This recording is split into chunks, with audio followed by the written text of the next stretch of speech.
jadi kita bicara tentang nanti pasal 7 soal rumah tangga, kemudian soal bagaimana hubungan suami istri itu mesti bagaimana, kemudian soal sebenarnya orang mesti kawin apa enggak sih, ya. Kalau enggak kawin gimana? Kalau kawin gimana? Oke. Kemudian soal perceraian. Oke, baik. Nah, lalu apa lagi di 1 Korintus yang kita bisa dapat, saudara sekalian? Ya. Saudara akan melihat bahwa di pasal 12, 13, dan 14, 1 Korintus ya, pasal 12, 13, 14, saudara menemukan bahwa ternyata Korintus itu gereja karismatik, Pentakosta. Oke. Kenapa demikian? Karena ternyata di sana karunia-karunia itu bekerja dengan sangat amat luar biasa sekali. Nah, tapi begini, ternyata ada kekacauan di sana.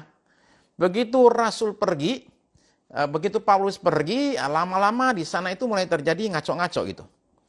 Nah, jadi kemudian Paulus itu berusaha untuk melakukan koreksi tentang praktek mereka yang keliru. Jadi yang keliru ini adalah prakteknya, saudara sekalian. Oke, ya.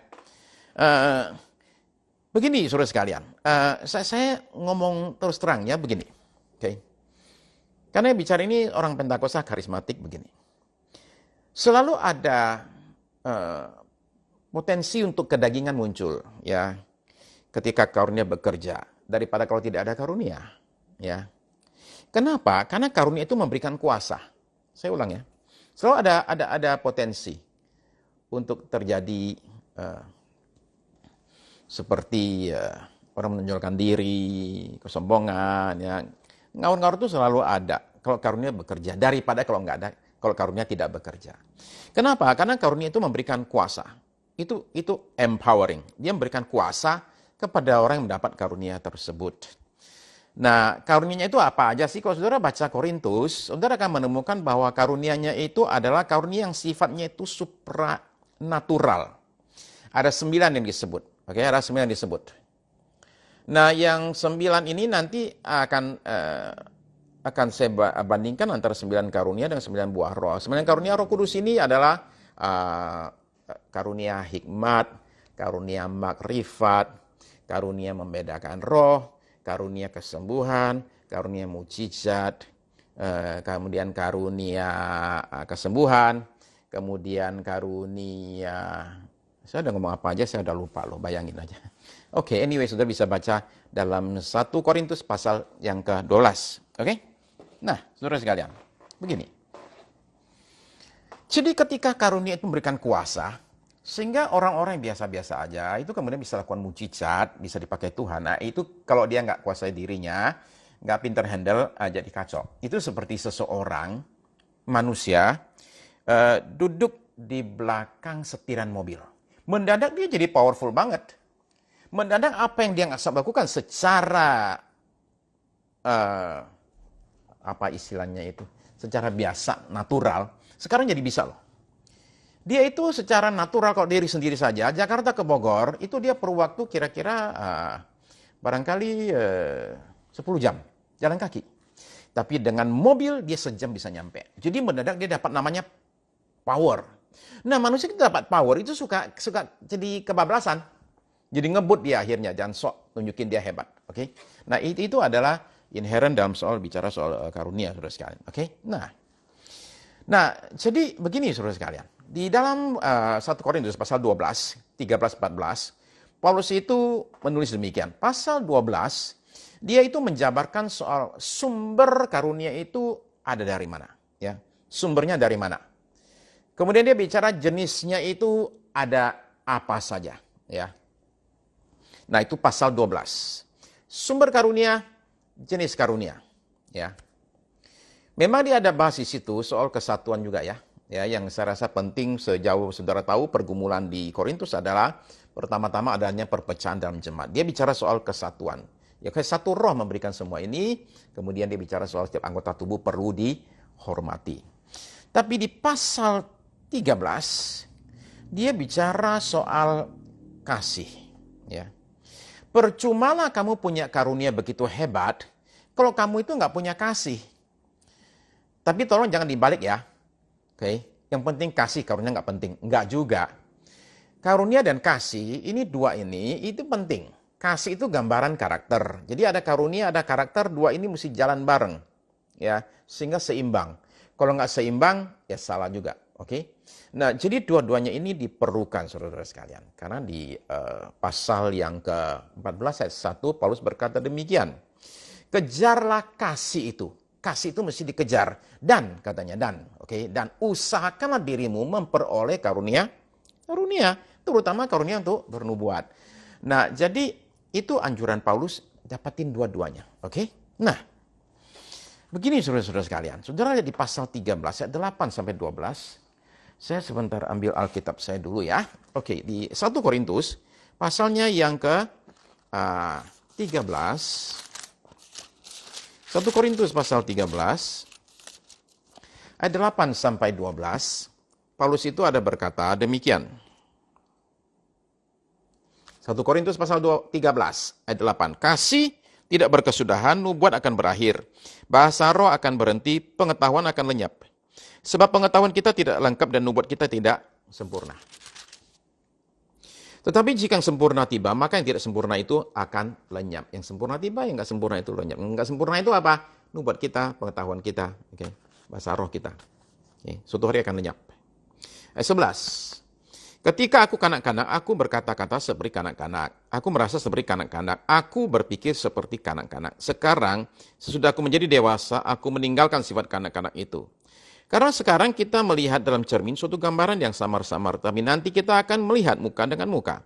Sekarang aku hanya mengenal dengan tidak sempurna, tetapi nanti aku akan mengenal dengan sempurna seperti aku sendiri dikenal. Nah, bagian dipakai oleh kelompok orang non-Pentakosta, non-karismatik untuk mengatakan bahwa mujizat sudah nggak ada. Bahasa roh udah nggak ada. Karunia udah nggak ada. Ini buktinya. Ya, karunia roh akan berhenti. Karunia akan berhenti ketika yang sempurna datang. Nah, tentu pertanyaannya, yang sempurna itu apa? Ya. Nah, bagi mereka jelas sekali kelompok namanya cessationist. Yang namanya yang sempurna itu adalah ini. Ketika Alkitab sudah disusun, itu yang sempurna. Ya. Jadi begitu ini sudah ada, ya udah nggak perlu lagi yang namanya karunia. Nah, saudara-saudara sekalian, saya ini lagi baca buku ya.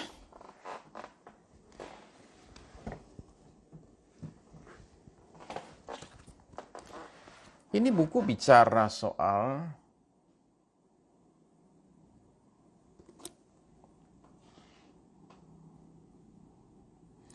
apakah karunia masih ada sampai hari ini? 4 views, 4 pendapat. Oke. Jadi ada 4 pendapat yang dibicarakan di buku ini. Dan ini adalah para teolog yang kelas top. Ya. Richard Gaffin itu mengarang satu buku tentang berhentinya karunia. Yang menurut dia memang sudah berhenti, nggak ada. Dan bukunya jadi pegangan banyak orang ya untuk yang mengatakan bahwa ini sudah berhenti. Tapi saudara-saudara sekalian, begini. Saya agak kecewa karena Richard Gaffin itu ketika membahas soal berhentinya karunia, ternyata dia ngaku mujizat mungkin masih ada. Ya. Mujizat mungkin masih ada. Ya. Jadi dia tidak menyangkal sama sekali. Sembuhan masih ada. Menurut dia nggak ada, pasti nggak ada. Namanya bahasa roh. Sama namanya nubuat. Utterance gifts. Gift yang sifatnya itu anugerah gifting dari Holy Spirit yang sifatnya itu perkataan. Nah, tapi saudara sekalian, Paulus kan bilang, kejar kasih itu dan usahakanlah dirimu memperoleh karunia. Karunia, terutama karunia untuk bernubuat. Justru dia anjurin orang untuk kejar karunia tersebut. Nah, kita nggak ada waktu untuk membahas yang demikian, saudara sekalian ya. Karena saya rasa saudara-saudara, sejauh yang saya tahu, saudara, kalau ikut doa malam ini, saudara mestinya percaya bahwa karunia masih terus ada sampai saat ini ya. Nah, anyway, itu biasanya orang pakai itu. Ya. Yang ada counternya lah, kita bisa tunjukkan melalui Alkitab bahwa semua itu masih ada ya. Nah, lalu pasal 14 dari 1 Korintus, itu dia bicara soal praktek karunia kalau di kebaktian. Kalau kebaktian itu gimana sih? Bahasa rohnya berapa banyak nih? Ya, yang ada pertanyaan soalnya, jadi kata jawab pada hari Rabu ya. Oke. Nah, jadi dia bicara soal praktek dalam kebaktian bahasa roh seperti apa. Hari Rabu kita akan bahas itu ya. Oke. Nah, jadi saya ulang ya, berkat dari Korintus. Yaitu soal tubuh kita sebagai bait Allah, kekudusan. Pasal 7 soal rumah tangga. Kita akan jawab pertanyaan nanti hari Rabu. Pasal 12, 13, 14 soal karunia. Sebagian pertanyaan kita jawab pada hari Rabu. Pasal 15, Paulus itu bicara soal kebangkitan. Nah, adalah penting saudara-saudara untuk menyadari bahwa ada kemungkinan besar 1 Korintus ini adalah surat Paulus yang pertama. Ada yang bilang Galatia lah ya, salah satunya. Tapi anyway, kalaupun katakanlah Galatia yang pertama, berarti Korintus nomor 2. Dan di pasal 15 ayat 1, paling enggak ayat yang ke 1 Korintus pasal yang ke-15, paling enggak ayat 1 sampai 4 ya. Saya mana nih? 1 sampai 5 ya, paling enggak itu ya. Saya bacakan ya, penting. 1 Korintus 15 ayat 1 sampai 4. Dan sekarang sampai 5 ya. Dan sekarang saudara-saudara, aku mau mengingatkan kamu kepada Injil yang aku beritakan kepadamu dan yang kamu terima dan yang di dalamnya kamu teguh berdiri. Dia mau ngingatin soal Injil. Injil itu apa saudara sekalian? Kalau saudara-saudara ditanya, Injil itu apa? Namanya gospel, itu apa? Kabar baik itu apa? Nah, ini yang dinyatakan oleh Paulus. Ya. Saya terusin ayat 2 ya. Oleh Injil itu kamu diselamatkan, asal kamu teguh berpegang padanya. Penting ya. Asal kamu teguh berpegang padanya, jangan dilepas. Ya. Ini penting buat kita mengingat beberapa orang mengajarkan sekali selamat tetap selamat. Yang salah satu ayat untuk yang perlu dipertanyakan ayat ini. Asal kamu teguh berpegang kepada Injil itu. Kalau kamu nggak teguh berpegang, ya apa yang terjadi? Oke? Seperti yang telah kuberitakan padamu, kecuali kalau kamu telah sia-sia menjadi percaya. Jadi menjadi percaya bisa saja sia-sia. Kenapa? Di tengah jalan dia lepas. Oke, sekarang ayat yang ke-3 ya, perhatikan ya saudara. Ini Injil. Sebab yang sangat penting telah aku sampaikan kepadamu, yaitu apa yang telah aku terima sendiri. Yaitu ialah bahwa Kristus telah mati karena dosa-dosa kita. Injil adalah satu, Kristus mati untuk dosa-dosa kita. Seperti sesuai dengan kitab suci. Ayat 4. Bahwa Kristus ini telah dikuburkan dan bahwa ia telah dibangkitkan pada hari yang ketiga sesuai dengan kitab suci. Kristus mati buat dosa-dosa kita. Ia kemudian mati, dikubur dan bangkit pada hari yang ketiga. Sesuai dengan kitab suci, sesuai dengan buatan. Lalu kemudian ayat yang ke-5 bahwa ia telah menampakkan diri kepada Kefas dan kemudian kepada ke-12 muridnya. Ini Injil. Kristus mati untuk dosa-dosa kita sekalian. Kemudian dia itu dikubur dan bangkit pada hari yang ketiga. Bahkan ada buktinya menampakkan diri kepada murid-muridnya. Jadi saudara sekalian, itulah pengakuan iman kita. Di 1 Korintus pasal 15. Itu yang pertama kali dicatat pengakuan iman seperti itu. Ya. Nah, jadi saudara sekalian, saudara perlu perhatikan pentingnya kebangkitan Tuhan Yesus. Kebangkitan dibicarakan seluruh pasal 15. Dan di situ bahwa itu adalah dasar iman kita. Artinya begini saudara sekalian. Kalau Yesus itu hanya mati, dan kemudian dia tidak bangkit lagi, dia mati dan dikubur terus, iman kita nggak ada gunanya saudara sekalian.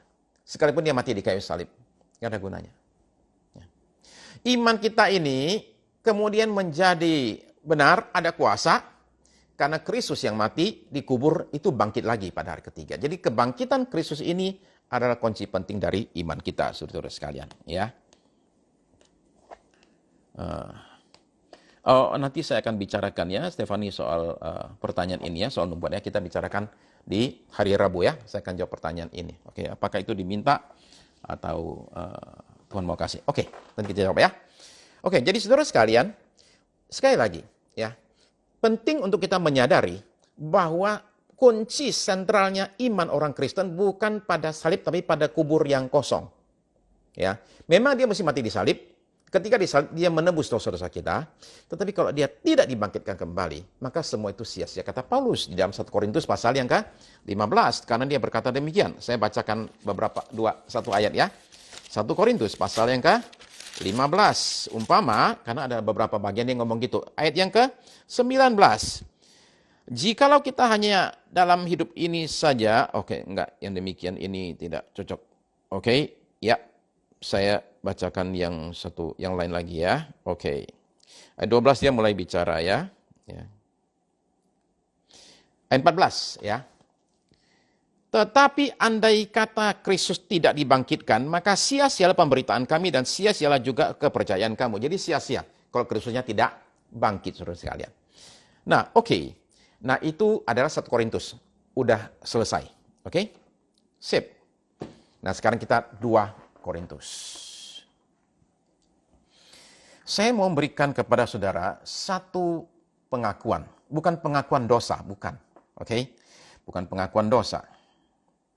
Tapi ini pengakuan tentang, saya baca Alkitab, saudara sekalian. Kalau saudara tanya sama saya, kitab mana yang saya anggap sebagai kitab favorit dari surat Paulus? Jelas Injil itu favorit saya. Oke, saya bolak-balik baca Injil ulang-ulang. Jadi favorit saya setelah Injil itu namanya 2 Korintus. Kenapa ini menjadi favorit saya? Yang saya baca berulang-ulang karena isinya, saudara sekalian ya. Coba kita lihat ya, chart yang saya buat ya. Saudara-saudara perhatikan di ini. Oke.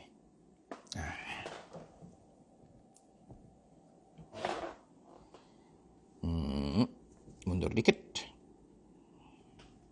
Ini maju dikit. Oke, begitu ya. Bentar ya.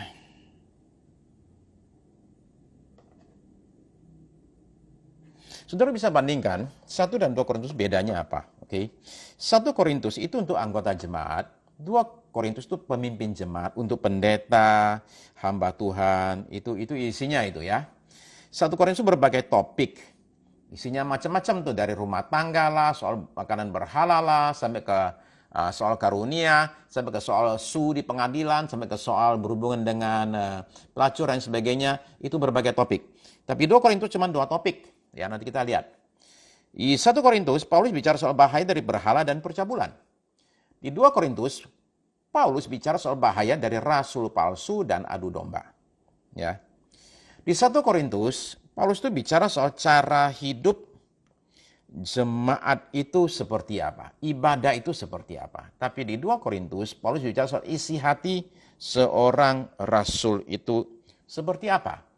Jadi kalau saudara-saudara membaca 2 Korintus, saudara-saudara akan menemukan sesuatu. Begini, itu terdiri dari 3 bagian.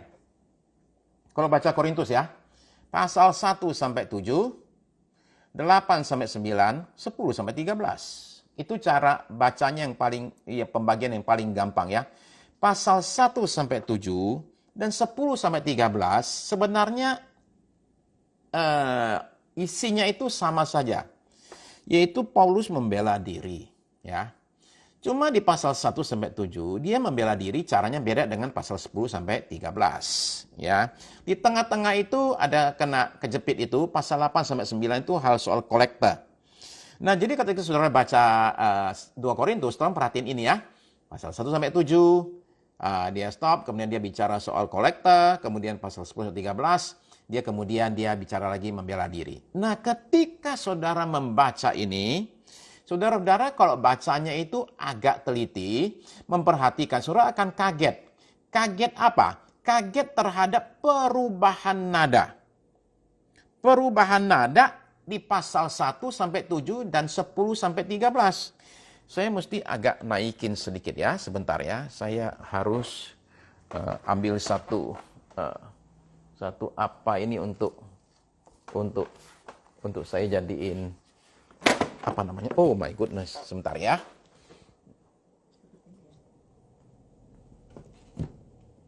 Kayaknya gini pas deh.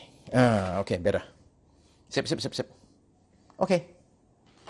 Nah, jadi saudara-saudara sekalian, saudara perhatikan nadanya ini. Saya tunjukkan apa yang saya maksud ya, supaya saudara tahu ya kayak apa itu. Begini saudara sekalian. Saudara perhatikan beda antara bagian 1 dan bagian 2 ya dari pembelaan Paulus. Yaitu part 1 itu 1 sampai 7, part 2 itu 10 sampai 13. Yang di part 1 kiri itu dia menjelaskan. Yang di kanan dia membela diri. pasal 10 ya, ayat 1 dan 2, 11, 21 sampai 22. Kemudian di part 1, pasal 1 sampai 7 itu, dia nadanya lembut. Tapi di bagian kedua, nadanya keras. Di bagian 1, part 1, dia menghimbau. Supaya saudara bacanya agak gampang, saya bikin sedikit perubahan ya. Oke, begini caranya. Waduh, ini kok bisa nongol. Begini caranya.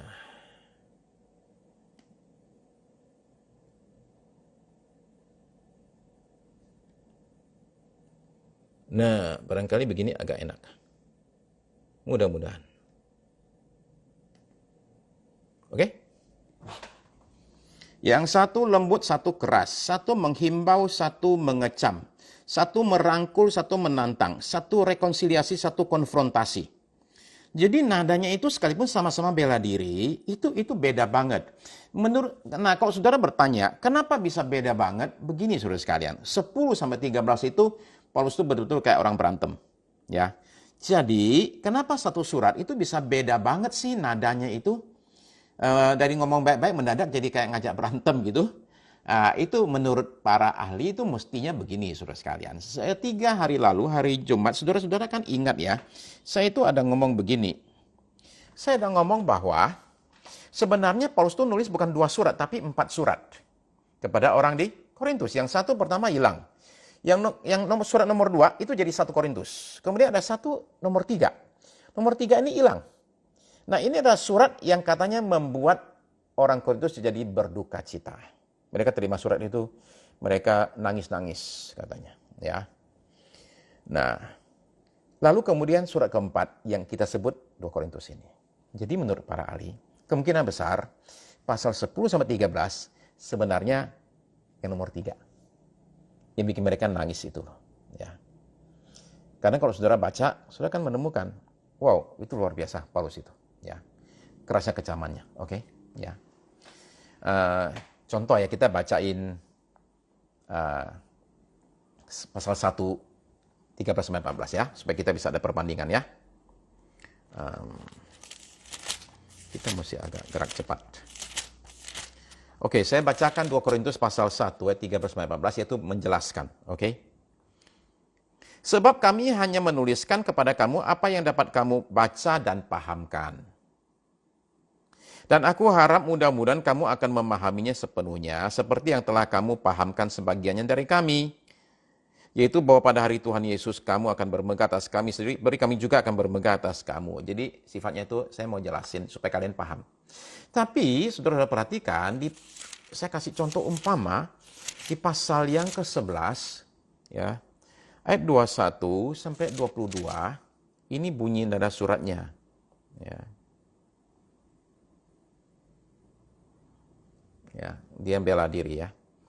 Dengan sangat malu aku harus mengakui bahwa dalam segala hal semacam itu kami terlalu lemah. Tetapi jika orang-orang lain berani membanggakan sesuatu, maka aku berkata dalam kebodohan, berani juga. Apakah mereka orang Ibrani? Aku juga orang Ibrani.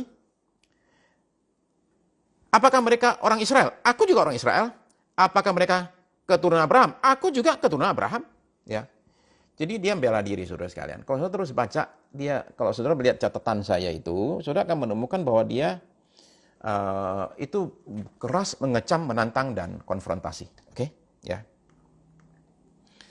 Nah, kenapa bisa demikian? Saya cerita kepada saudara ya. Oke.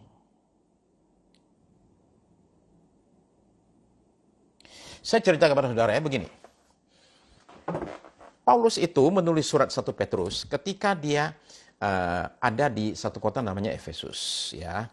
Efesus dia itu kemudian dia jatuh sakit di Efesus. Kenapa kita tahu dia sakit? 2 Korintus pasal 1, 8 sampai 11 dia bilang dia hampir mati. Tapi dia ditolong oleh Tuhan sehingga nggak jadi mati. Oke? Ya. Nah, setelah sembuh dia itu berangkat ke Makedonia. 2 Korintus pasal 2 ayat 13. Kita dikasih tahu dia ke Makedonia. Makedonia itu saudara tahu ya, di Yunani, Eropa. Efesus itu di Turki, Asia. Jadi dari Asia dia menyeberang lagi ke Eropa. Nah, kenapa dia ke Makedonia? Dia ke Makedonia karena dia ngumpulin persembahan. Jadi ada ancaman bahaya kelaparan di Yerusalem. Jemaat-jemaat di sana, yang gereja-gereja itu juga terkena, jemaat terkena juga ancaman bahaya nggak makan. Ya. Jadi Paulus itu kemudian mengadakan fundraising. Dia minta kepada gereja yang dia bina di daerah Asia Kecil atau Turki, itu namanya Asia Kecil dan di Yunani, dia bilang tolong kalian bantulah. Kita punya gereja jemaat di Yerusalem itu kasihan ya, kena kelaparan. Jadi dia bikin fundraising, kemudian dia sendiri datang ke Makedonia ngambil duitnya per kolektor tersebut, oke? Nah, di Makedonia dia ketemu sama Titus yang baru pulang dari Korintus. Juga untuk bawa persembahan itu ya. Ya, dia memang Titus keliling. Nah, kemudian Titus ini kemudian lapor bahwa 1 Korintus itu, suratmu itu oke lah, mereka bisa terima ya, suasana baik. Tapi dia mengatakan ada masalah baru. Itu ada muncul rasul palsu yang merusak nama Paulus, didukung oleh beberapa jemaat. Nah, jadi Paulus ini menulis 2 Korintus sebagai respons atas laporan tersebut. Terus dia minta Titus sekalian ke sana bawa surat tersebut ke Korintus, saudara sekalian. Oke. Nah, jadi saudara menemukan begini, ini tuduhan atas Paulus ya. Tuduhan atas Paulus. Saya nyatet nggak ya? Mudah-mudahan saya nyatet. Oke. Nah, tuduhan terhadap Paulus dari para rasul palsu. Rasul-rasul palsu ini adalah sesama orang Ibrani, ya. Mengaku rasul, tapi menghancurkan nama baik Paulus. Mereka bilang begini, Paulus itu beraninya itu kalau lagi jauh. Ya, saya tunjukin catatan saya ya. Paulus itu cuma berani kalau jauh, kalau muka sama muka berhadapan, orangnya penakut, nggak berani dia. Ya, oke, itu kata mereka, tuduhan mereka. Oke, itu diceritakan di pasal 10 ayat 10. Ya, dikatakan begitu. Itu orang cuma berani kalau jauh, kalau udah dekat, enggak. Paulus itu bukan rasul asli. Mereka nyatakan itu di pasal yang ke-11. Terus mereka mengatakan bahwa Paulus itu enggak ada surat rekomendasi dari jemaat manapun juga. Pasal 3 ayat 1. Terus mereka bilang Paulus itu enggak ada niat tulus, bahkan nipu. Pasal 11 ayat 16. Jadi Paulus itu menjawab semua tuduhan-tuduhan ini melalui tulisannya di 2 Korintus. Ya.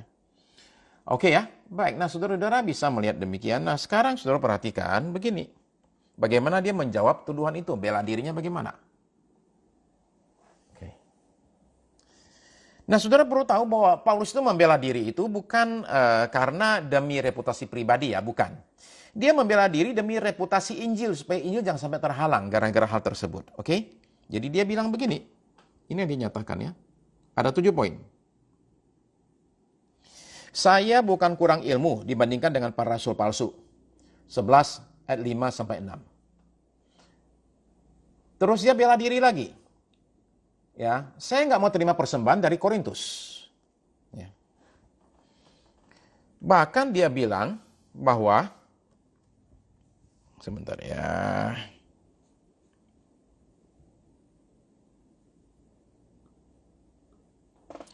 Bahkan dia bilang bahwa dia pakai kalimat yang keras ya, pasal 11 ayat 7. Saudara perhatikan ya, 2 Korintus pasal yang ke-11 ayat yang ke-7 ya. Dia ngomongnya itu sangat amat pakai kata-kata yang mungkin kita pikir, aduh, Paulus kenapa pakai kata begini? Pasal 11 ayat yang 7 ya. Oke. Ayat 7 kita mulai baca ya. 2 Korintus 11 ayat 7. Apakah aku berbuat salah jika aku merendahkan diri untuk meninggikan kamu karena aku memberitakan Injil Allah kepada kamu dengan cuma-cuma? Dia nggak minta bayaran. Oke, nggak terima persembahan dari mereka. Jemaat-jemaat lain telah kurampok dengan menerima tunjangan dari mereka supaya aku dapat melayani kamu. Oke. Nah, itu kan ngomongnya itu kerasnya bukan main. Jemaat lain aku rampok untuk bisa melayani kalian. Oke. Dan ketika aku dalam kekurangan di tengah-tengah kamu, aku tidak menyusahkan seorang pun, sebab apa yang kurang padaku dicukupkan oleh saudara-saudara yang datang dari Makedonia. Dalam segala hal aku menjaga diriku supaya jangan menjadi beban bagi kamu dan aku akan tetap berbuat demikian. Oke? Demi kebenaran Kristus di dalam diriku, aku tegaskan bahwa kemegahanku itu tidak akan dirintangi oleh siapapun di daerah-daerah Akhaya. Saudara-saudara perhatikan begini, dia bicara 2 daerah, oke di situ, oke ya? Ya betul, itu namanya sarkasme. Begini saudara sekalian. Saudara tadi baca ada Makedonia, ada Akhaya. Nah saudara perlu tahu backgroundnya supaya saudara kalau baca ngerti. Backgroundnya begini. Makedonia itu miskin. Akhaya itu kaya. Makedonia itu Filipi, Tesalonika. Nah, daerah itu ya. Oke. Filipi, Tesalonika. Itu Makedonia. Akhaya itu Korintus. Jadi Akhaya itu kaya, Makedonia itu miskin. Jadi Paulus itu nyindir banget loh. Dia bilang, aku rampok yang miskin. Supaya bisa melayani kalian yang kaya. Malu nggak kalian? Itu ngomongnya begitu. Ya. Aku rampok yang miskin loh. Buat kalian yang kaya. Biasanya kan orang rampok yang kaya. Buat lain yang miskin. Ini kebalik. Jadi kata-katanya keras sekali saudara sekali. Ya. Nah, jadi dia bilang saya nggak terima persembahan dari kalian. Oke, itu tanda. Oke, bela diri. Oke, terhadap tuduhan. Dia juga cerita, saya banyak sekali menderita. Nah, untuk itu saya perlu bacakan kepada saudara-saudara penderitaannya itu seperti apa. Ayat 20, pasal 11, ayat 23 sampai 33. Tolong dengarin saya bacakan ya. Sampai 20, sorry itu bukan 33, ayat 23 sampai 33. 2 Korintus 11, ayat 23. Saudara coba dengarkan ya. Apakah mereka pelayan Kristus? Aku berkata seperti orang gila. Aku lebih lagi. Aku lebih banyak berjeri lelah, lebih sering di dalam penjara, didera di luar batas, kerap kali dalam bahaya maut. 5 kali aku disesat orang Yahudi, setiap kali 40 kurang 1 pukulan. 3 kali aku didera, 1 kali aku dilempari dengan batu, 3 kali mengalami karam kapal, sehari semalam aku terkatung-katung di tengah laut. Dalam perjalananku aku sering diancam bahaya banjir dan bahaya penyamun, bahaya dari pihak orang-orang Yahudi dan dari pihak orang-orang bukan Yahudi. Bahaya di kota, bahaya di padang gurun, bahaya di tengah laut, dan bahaya dari pihak saudara-saudara palsu. Aku banyak berjeri lelah dan bekerja berat. Kerap kali aku tidak tidur. Aku lapar dan dahaga. Kerap kali aku berpuasa, kedinginan dan tanpa pakaian. Dan dengan tidak menyebut banyak hal lain lagi urusanku sehari-hari, yaitu untuk memelihara semua jemaat-jemaat. Jika ada orang merasa lemah, tidakkah aku turut merasa lemah? Jika ada orang tersenung, tidakkah hatiku hancur oleh duka cita? Jika aku harus bermegah, maka aku akan bermegah atas kelemahanku. Allah, yaitu Bapa dari Yesus, Tuhan kita, yang terpuji sampai selama-lamanya, tahu bahwa aku tidak berdusta. Di Damsik, wali negeri Raja Aretas menyuruh mengawal kota orang-orang Damsik untuk menangkap aku. Tetapi dalam sebuah keranjang, aku turunkan dari sebuah tingkap keluar tembok kota, dan demikian aku teruput dari tangannya. Saudara-saudara coba bayangkan kata-kata tadi ya. Kalau sekarang saudara-saudara dengar hamba Tuhan kayak gitu ya. Saudara kita mungkin berpikir begini, itu orang kok kurang diberkati Tuhan ya. Hidupnya susah banget loh itu hamba Tuhan satu itu. Aduh ditangkap bolak-balik masuk penjara. Kemudian seringkali nggak duit dan sebagainya, kita bilang kurang diberkati. Saudara sekalian, saya ini bukan penganut teologi penderitaan. Tapi saya juga menolak teologi kemakmuran, saudara sekalian. Ya. Paulus ini menjadi satu contoh buat kita, powerful example buat kita semua. Bagaimana seorang hamba Tuhan itu dalam penderitaannya itu luar biasa beratnya. Ya. Banyak menderita, saudara sekalian. Ya. Sampai karam kapal bolak-balik. Sampai kita pikir, apa dia kurang doa kali ya? Karam kapalnya nggak cuma sekali. Oke? Ya. Masuk penjara, tangkap, digebukin berkali-kali itu. Hamba Tuhan satu itu. Oke? Nah jadi saudara sekalian dia bilang, saya banyak menderita. Ya, saya bukan enak-enak loh. Saya pikir kalau saudara dengar ya, belum lama itu ada pendeta di Amerika ya, yang udah punya jet pribadi 2 biji, udah punya 2 biji, minta lagi yang ketiga, minta jemaatnya tolong katanya, bantu deh katanya ya. Dia perlu uang kira-kira sekitar 5-60 juta dolar lah ya. Ya uang kita sih kecil lah, cuma kira-kira ya, paling hampir 1 triliun deh itu pendeta minta. Ya marilah katanya, aku mesti nginjil soalnya, nginjil mesti cepet. Kalau yang 2 pesawat pribadi yang itu udah tua soalnya ya. Lagi pula nggak bagus aku hamba Tuhan kalau naik pesawat sama orang-orang lain ya. Itu satu metal tube itu tabung besi itu dibilang isinya itu setan semua. Ya, jadi aku mesti naik pesawat pribadi biar nggak diganggu sama setan. Pingsan. Saudara sekalian, dia juga mengatakan bahwa aku tulus. Dia kasih tulis 4 kali di situ tuh ya, 16, 17, 5, 11, 2, 17, 1, 12. Terus dia cerita, saya dibawa ke sorga kok. Pasal 12 ayat 1 sampai 10. Dan dia bilang, tapi saya nggak mau cerita, yang saya lihat itu apa. Ya, tapi saya dibawa ke surga. Terus dia bela diri lagi, saya dipakai Tuhan dalam hal mujizat. 12. Ya. Nah, jadi saudara-saudara melihat begini, bahwa terus kemudian terakhir dia bilang, saya nggak mata-duitan. Jadi semua itu dia pakai itu untuk beritahu kepada orang-orang di Korintus, gini loh, kalau ada orang jelekin saya, bilang saya palsu, nggak ada surat, nggak ada apa-apa, saya kasih pembelaan saya. Pembelaan saya adalah begini. Ya, demikianlah dia itu ngomong dengan panjang lebar, saudara sekalian. Ya, nah saudara-saudara terkasih,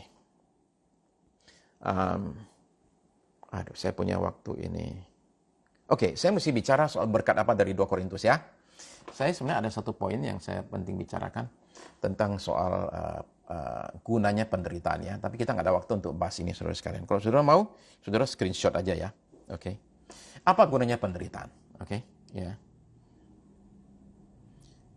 Gitu ya. Oke,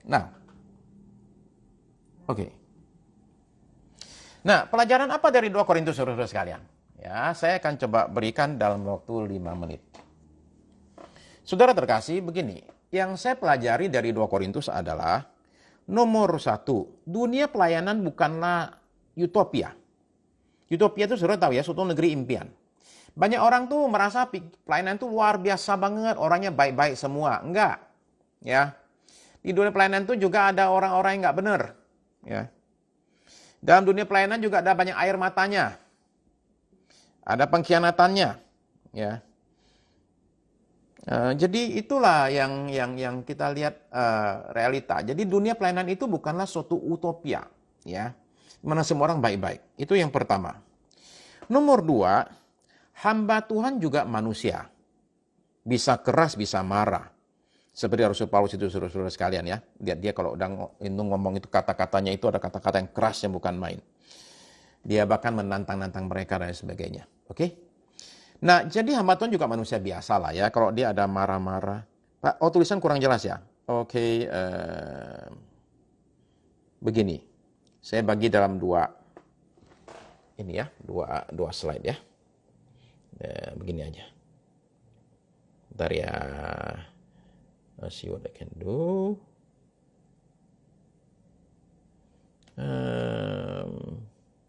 Saya copy dulu ya. Kemudian saya give me a minute.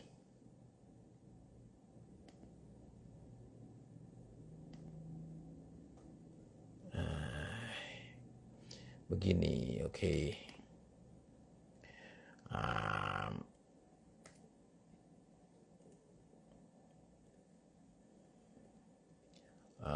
Oke. Nah, good lah.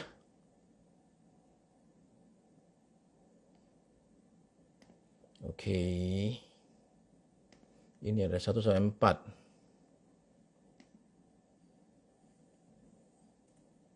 Oke, I'm doing good. Alright. Oke, ini dia. Oke ya, begini ya.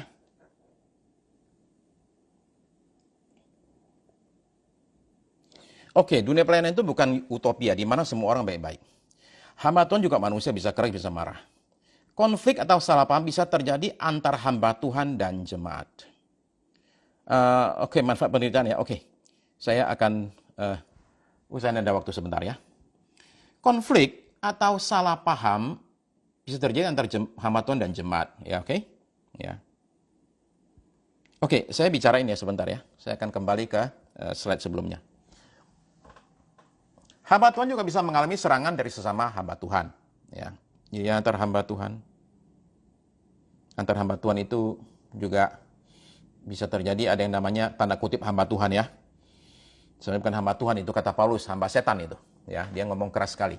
Itu iblis itu menyaru sebagai malaikat terang, maka tidak heran katanya, ya. Anak buahnya pun kayak gitu juga tuh, menyamar jadi rasul palsu. Oke, sorry ya, ini sudah nomor 1, harusnya nomor 5. Oke, 1 itu 5, 6 itu. 2 itu 6, 3 itu 7. Oke, nggak ada waktu buat beresin ya. Begini. Saudara sekalian, begini. Ada rasul palsu di zaman itu. Ingat ya, ini zaman di mana masih ada 12 rasul loh. Itu aja sudah muncul rasul palsu. Ya. Nah, 2 Petrus, tulisan Petrus adalah peringatan kepada jemaat soal guru palsu, nabi palsu. Ya. Nah, saudara sekalian, terus pelajarannya lagi apa? Jangan pelit jadi orang. Ya, jadi orang jangan pelit. Terus di pasal 8 ayat 1 sampai 5 dia bilang begini. Dia bilang orang Makedonia itu miskin bukan main, tapi kalau soal memberinya hebat sekali. Itu 8 ayat 1 sampai 15, saudara bisa baca sendiri di rumah ya. Begini saudara sekalian, orang yang namanya murah hati, itu bukan soal orang punya banyak apa dikit. Ini masalah hati. Jadi orang yang nggak punya, orang yang miskin, itu bisa memberi banyak sekali. Tapi ada orang kayanya bukan main, tapi pelitnya bukan main. Makin kaya, makin pelit.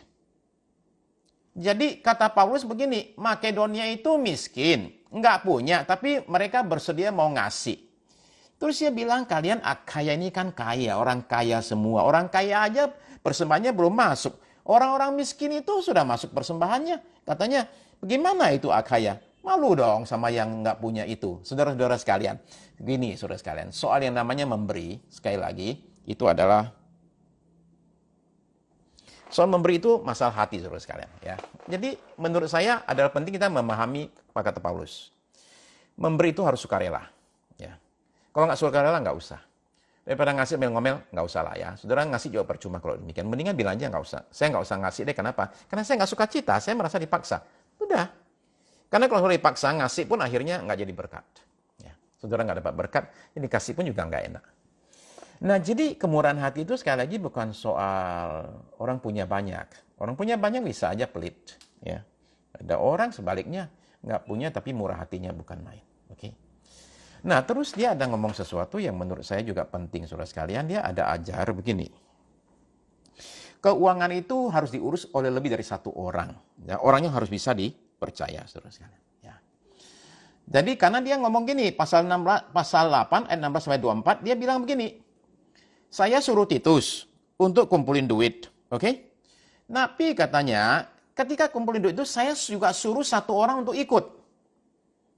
Satu orang ini jadi jangan cuma sendirian, cuma Titus doang yang suruh pergi ambil itu uang. Nanti bilangnya bisa jadi bahan omongan lagi. Ma Titus mah sama Paulus mah anak buahnya itu. Kita mana tahu, daripada omong gini tambahin satu orang lagi aja, oke? Supaya nggak diomongin orang, oke? Ya. Nah, di pasal yang ke-9, ayat 6 sampai 11, Paulus itu bilang begini, menabur banyak, menuai banyak. Ya. Jadi dia bicara soal tabur tuai. Ya, dia bilang kalian belajar untuk bisa memberi, supaya nanti ketika kalian menaburnya, memberinya dengan banyak, nanti kalian juga dapat banyak dari Tuhan. Dia kasihkan berbagai alasan supaya orang itu jangan pelit, saudara sekalian. Orang itu jangan pelit. Saudara perlu tahu di Korintus, oke, 1 Korintus ya. Saudara tahu ya, ada daftar orang yang tidak masuk surga, pasal 6. Ya, daftar orang tidak masuk surga, pasal 6 ayat 9. Di daftar orang tidak masuk surga, itu dari pembunuh lah, dari semacam-macam, itu termasuk ada satu yang saudara perlu perhatikan. Apa itu? Orang kikir tidak masuk surga. Ya, orang kikir tidak masuk surga. Kenapa? Karena orang percaya kepada Yesus, dia akan berubah sungguh-sungguh jadi seperti Yesus. Dan Yesus alangkah murah hatinya. Orang kikir, saudara sekalian, tidak masuk surga. Oke? Yang kikir katakan amin. Nggak ada amin, berarti nggak ada yang kikir. Puji Tuhan.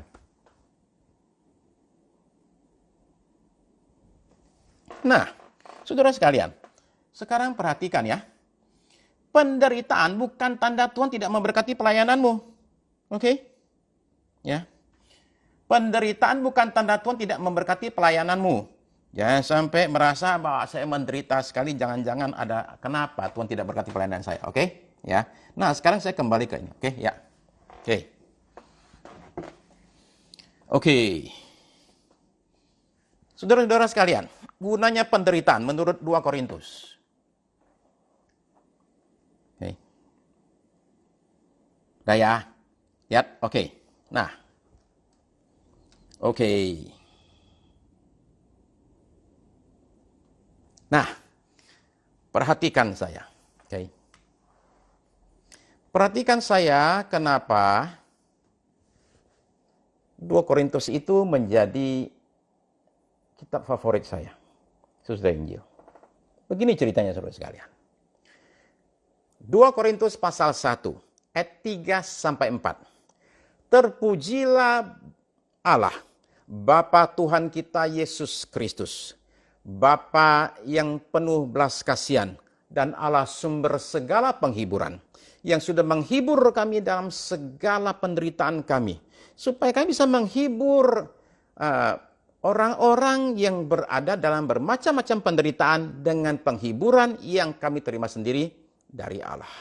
Oke. Ini ayat ini saya hafalkan kenapa? Karena ayat inilah yang menguatkan saya ketika anak saya meninggal. Ketika anak saya satunya meninggal tahun 94, saudara sekalian, ada satu orang namanya Midas Simanjuntak. Dia itu tulis kasih saya kartu ucapan turut berduka cita. Tapi dia nggak tulis apa-apa. Dia cuma tulis 1 Korintus pasal 2 ayat 3 dan 4. Terus dia tulis ayatnya itu. Pak Midas Simanjuntak itu pelayanan dulu di CWS, Charismatic Worship Service. Di Senen itu. Itu menguatkan saya sekali, saudara sekalian. Ya. Jadi kita dalam penderitaan. Kita ada susah. Tapi Tuhan menghibur kita. Supaya setelah kita dihibur, dikuatkan oleh Tuhan, kita nanti menguatkan orang lain yang lagi susah juga. Nah, itu yang namanya redemption. Penderitaan kita itu ternyata ada maknanya, ada gunanya. Kesusahan yang kita hadapi itu nggak cuma bikin kita susah. Tapi itu untuk mempersiapkan kita menjadi berkat bagi orang lain. Dan itu sebabnya, saudara sekalian, ketika saudara lagi susah dalam penderitaan, tolong pahami satu hal. Bahwa penderitaan yang kita alami ini bisa jadi berkat bagi orang lain. Asal kita terima penghiburan dari Tuhan, kemudian kita mau jadi alat Tuhan untuk menghibur orang lain. Oke? Ya. Begitu ya. Itu poin yang pertama, saudara sekalian. Kita ini menderita. Supaya nanti bisa menghibur orang lain yang menderita. Ya. 2. Pasal 1 ayat 9. Ya. Saya nggak baca ayatnya ya. Saudara-saudara, tolong baca sendiri ya. Oke. Apa gunanya penderitaan? Penderitaan itu supaya kita belajar percaya bukan pada diri sendiri, tetapi kepada Allah. Itu poin yang kedua, saudara-saudara sekalian. Oke. Jadi kadang-kadang begini, saudara-saudara, kenapa kita ini ada kena kesusahan, kena penderitaan? Simple itu buat ngingetin kita aja. Ngingetin kita apa? Kamu itu jadi orang jangan bersandar kepada kekuatanmu sendiri. Ya, tiap kali kita pakai kekuatan sendiri, kita susah, saudara sekalian. Ya. Nah, ketika kita dalam penderitaan, dalam tekanan, kita baru ingat, oke, kita perlu Tuhan, kita jadi orang tuh banyak kekurangan. Dalam masa PSBB ini, saudara kasih, saya yakin ada banyak orang menderita. Sebagai saudara-saudara juga mengalami penderitaan. Pemasukan berkurang, kegiatan terganggu, banyak hal yang terjadi. Inilah momen di mana kita belajar bergantung bukan kepada diri sendiri, tapi kepada Allah. Ini ayatnya terlalu bagus untuk nggak kita baca ya. Oke, let me read it for you. 2 Korintus pasal 1 ayat yang ke-9. Karena ayat-ayat penderitaan itu ayat yang bagus-bagus loh ya, saudara sekalian. Ayat penderitaan. Itu bagus-bagus buat dihafalin ketika menderita. Oke. Ayat 9 dari 2 Korintus 1 ayat 9. Bahkan kami merasa seolah-olah kami telah dijatuhi hukuman mati. Kayak mau mati dia itu. Ya, waktu di Efesus sakit ya. Tetapi hal itu terjadi supaya kami jangan menaruh kepercayaan pada diri kami sendiri. Nah, itu terjadi hampir mati supaya jangan menaruh kepercayaan pada diri sendiri. Tetapi hanya kepada Allah yang membangkitkan orang-orang mati. Wow. Di saudara-saudara sekalian, kadang kita alami kesusahan, penderitaan. Tolong ingat ya. Itu akan cepat berlalu kalau saudara dapat pelajarannya. Kalau enggak dapat pelajarannya, itu sekolahnya lanjut terus loh, sekolah penderitaan itu. Jadi cepat-cepatlah belajar supaya cepat-cepat lulus. Kalau udah lulus nggak usah menderita lagi ya. Saudara ngerti maksud saya ya? Oke. Jadi saudara sekalian, jadi Saudara cepat-cepat ketika alami kesusahan, cepat belajar. Saya jangan bergantung sama diri saya mesti bergantung sama Tuhan. Saudara cepat masuk itu, saudara cepat lulus, penderitaannya cepat selesai. Ya. Oke. Nah, saudara sekalian, begini. Saya mau bacain saudara ayat 5 ya. Ayat 5 itu menurut saya penting hubungan dengan pasal 4 ayat 17. Saudara-saudara sekalian, begini. Saya akan berdoa nanti ya, setelah ini selesai ya. Mungkin waktu nggak cukup. Begini saudara sekalian, perhatikan 1 Korintus 1 ayat yang ke-5. Sebab sama seperti kami mendapat bagian berlimpah-limpah dalam kesengsaraan Kristus. Demikian pula oleh Kristus kami menerima penghiburan berlimpah-limpah. Jadi dia bilang, saya banyak sengsara, iya. Tapi bisa juga banyak penghiburan. Saudara-saudara sekalian, begini loh. Jadi orang itu mesti seimbang. Jangan cuma melihat susahmu saja. Tolong hitung juga penghiburan dari Tuhan buat saudara. Tolong jangan bicaranya cuma yang susah-susah saja. Oke? 2 Korintus, Bu. 2 Korintus pasal 1 ayat 5. Oke, 2 Korintus 1 ayat 5. Jadi tolong jangan bicara yang susah-susah juga. Tolong bicara juga penghiburan Tuhan, kekuatan dari Tuhan. Oke? Itu adalah sesuatu hal yang penting. Saudara-saudara sekalian, oke, seimbang aja, ya, seimbang, oke. Nah, sekarang pasal 4 ayat 17. Yaitu katanya, begini. Pasal 4 ayat 17 dari 2 Korintus, pasal 1. 2 Korintus pasal 4 ayat 17, ya, oke. Saya tunjukin ayatnya ya. Itu dia, oke. Ya. Sebab penderitaan ringan yang sekarang ini mengerjakan bagi kami kemuliaan kekal yang melebihi segala-galanya jauh lebih besar daripada penderitaan kami. Sebab penderitaan ringan yang sekarang ini. Oke. Saudara-saudara sekalian, saudara perhatikan ya, orang ini luar biasa banget. Sebab penderitaan ringan yang kami alami sekarang ini menghasilkan kemuliaan. Penderitaan ringan loh. Kayak apa ringannya? Saya bacain. Tadi saya sudah bacain. Di pasal 11 ya. Berapa kali karam kapal, berapa kali masuk penjara, berapa kali dihajar rotan di punggungnya. Oke. Nah sekarang saudara dengerin. Ini penderitaan ringan katanya tuh. Oke.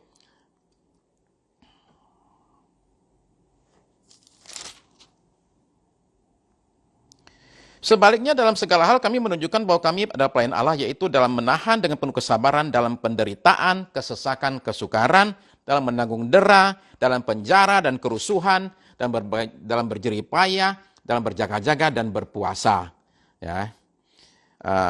Jadi saudara-saudara menemukan bahwa dia bilang sebagai orang yang nyaris mati, sebagai orang yang dihajar, orang yang berduka cita, orang miskin, memperkaya banyak orang. Saudara menemukan bahwa dia alami itu penderitaan berat sekali, tapi buat dia bilang apa? Enteng. Ya. Kalau makan donat jangan lihat lubangnya aja. Ya. Kadang ada donat yang nggak ada lubangnya. Saudara-saudara sekalian, begini. Ya. Jadi perspektif. Penderitaan yang ringan. Padahal kita tahu itu berat loh. Tapi buat dia, itu enteng. Saudara ngerti ya? Persoalan mau dibikin berat atau enteng? Terserah kita. Saudara kalau mau penderitaan dibikin berat, bisa aja, pikirin aja terus, dibicarain terus, digede-gedein terus, itu penderitaanmu jadi berat sekali. Tapi kalau saudara bisa bilang, ini mah enteng. Ya, jangan terlalu diberat-beratkan. Saudara sekalian, itu yang ngarang buku itu Richard Carson, orang Kristen. Judulnya adalah Don't Sweat the Small Stuff. Jangan terlalu pikirin masalah kecil. Terus dia tambahin judul kecil, and it's all small stuff. Dan semua hal sebenarnya kecil aja. Dia bilang, dientengin aja hidup ini ya, jangan terlalu diberat-beratin saudara sekalian. Ya. Ada susah, ada penderitaan. Jangan digede-gedein. Ya. Itu berat apa ringan, besar apa kecil, sebenarnya di kita juga. Oke lah, saya tahu lah, Richard Carson tadi saya kutip bukunya, Don't Sweat the Small Stuff, and it's all small stuff. Dimarahin orang, Anak saya meninggal, pas anak saya meninggal, masa dibilang small stuff? Jadi dia karang buku kedua. What about the big stuff? Orang Amerika itu pinter. Apa-apa diprotes dijadiin buku. Saudara sekalian, saya tidak kecilkan penderitaan. Enggak sama sekali. Saudara tahu saya menderita ya. Saya banyak menderita dalam hidup saya. Saya sakit parah, depresi berat, saya kemudian alami kesusahan, saya ini kehilangan anak satu, saudara sekalian, saya 3 bulan lalu kehilangan 2 kakak ipar. Saya alami banyak hal dalam hidup saya, saudara sekalian, yang susah-susah. Saudara terkasih, karena saya menemukan dalam hidup saya, masa-masa susah itulah saya terima berkat Tuhan besar. Waktu saya sakit itulah, saya akhirnya mau datang ke gereja. Sebelumnya saya nggak mau. Pada waktu anak saya meninggallah, saya menemukan sesuatu yang penting sekali dalam hidup ini. Ya, saya menemukan hal yang sesuatu yang penting dalam hidup ini. Orang kok lagi susah, kita jangan begini loh. Orang sudah jatuh dari tangga, kita ambil tangganya, kita keprukin lagi ke orangnya itu. Nggak boleh. Saya belajar punya empati dari situ ketika anak saya meninggal. Jadi saudara-saudara sekalian, begini, ya ini benar juga nih. Masalah besar dikecilin, masalah kecil ditiadakan. Ya begitulah kira-kira lah.